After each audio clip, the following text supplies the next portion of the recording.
The baby's cry had a sound in it that wasn't quite right, and Della Seba was the only person in the room who wasn't sure she was imagining it. She had been a pediatric respiratory therapist for 8 years. She had calibrated her ear to the specific acoustic signatures of infant distress, the wet rattle of bronchiolitis, the seal bark of croup, the shallow, rapid cadence of a child whose lungs were working too hard. What she was hearing from 6-month-old Jonas was not those things.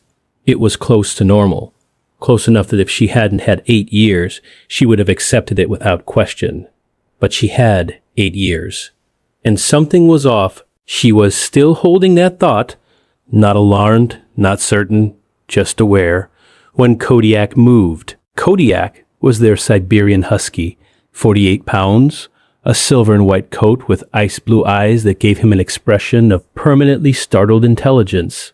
He was 3 years old. He had been calm around Jonas since Jonas came home from the hospital, maintaining his distance with the kind of deliberate courtesy that suggested he had decided on his own terms to be careful around something small and new. He crossed the living room floor in 4 steps and lowered his face until his nose was at Jonas's face.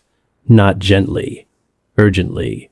The kind of movement that makes you step back before you understand why. Jonas screamed louder. Kodiak did not move. He pressed his muzzle forward directly at the baby's open mouth and inhaled in a way that was not a sniff. It was a reed, slow, structured, pulling air from a precise location. Della moved toward them. Her husband Arvid, who was behind her, said her name in a tone she recognized, the tone that means, I am about to do something and I need you to agree.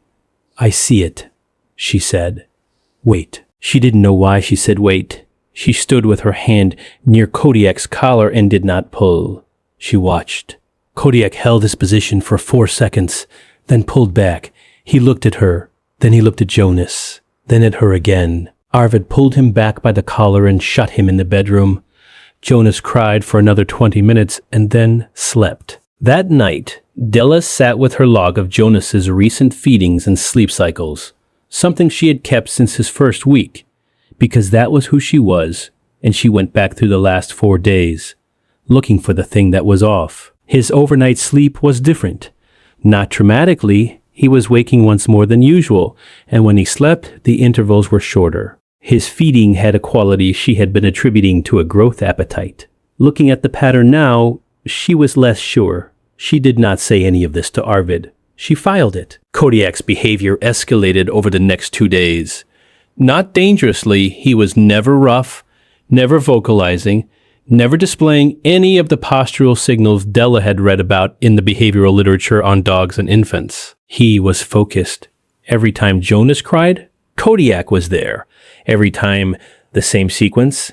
Muzzle toward the mouth, long structured inhale. Look at Della. Repeat. Arvid's mother visited on the 2nd day and witnessed at once. She was categorical in a way only grandmothers can be. That dog is not safe around this baby. Arvid scheduled an appointment with their vet for the following morning.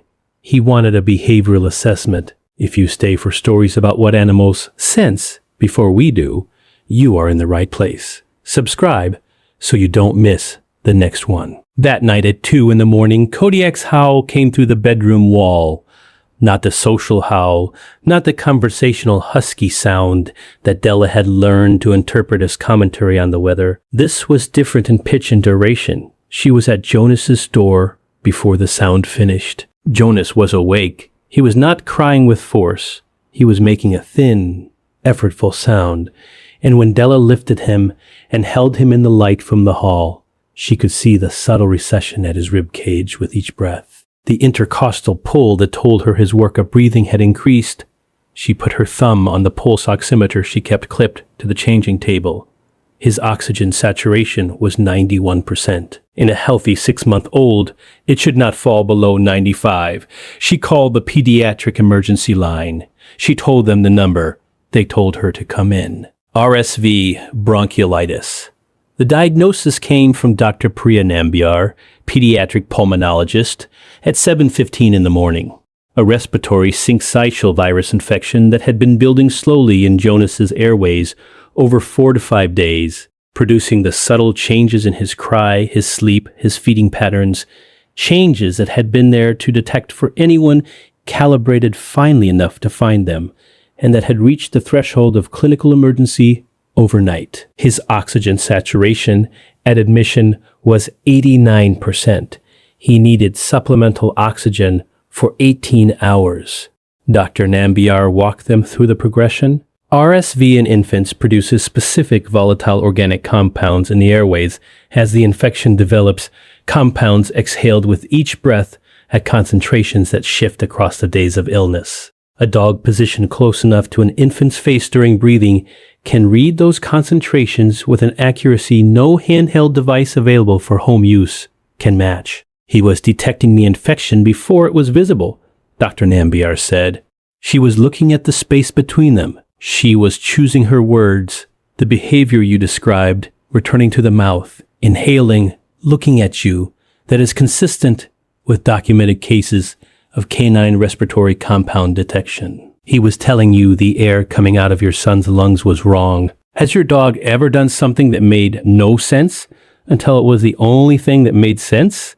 Tell us in the comments. These stories deserve to be heard. Della sat with that for a long time in the hospital chair beside Jonas's crib, with the oxygen cannula taped to his cheek and the monitor ticking beside him. 8 years of respiratory therapy. She had spent 8 years learning to read the sounds and numbers that told her what was happening inside a child's airway. Kodiak had no training, no certification, no years of anything. He had a nose pressed to a crying baby's face and 4 seconds of information, and he had come to her and looked at her and tried every way he knew how to give it to her. She had almost let Arvid put him outside. Every guardian deserves to be recognized, even the ones who never asked for anything in return. If stories like this matter to you, subscribe so you never miss the next one. Jonas came home in 3 days. Kodiak met them at the door the way he always did, that quick, bright, husky energy that could not be contained to a single room. He circled Della once. He sniffed Jonas's face for 2 seconds. Then he sat down. He looked up at Della. His blue eyes were still. The perpetual surprise in them softened into something she hadn't seen from him before. She sat down on the floor with him right there in the entryway. She put her hand on his neck. He leaned into it. Outside, Jonas slept in the carrier on Arvid's chest, breathing easily, his oxygen saturation back to normal, his chest moving with the effortless rise of a child whose airways were clear. The next story is about a golden retriever who refused to let a toddler open the refrigerator for 6 straight days, and the contamination no one else detected.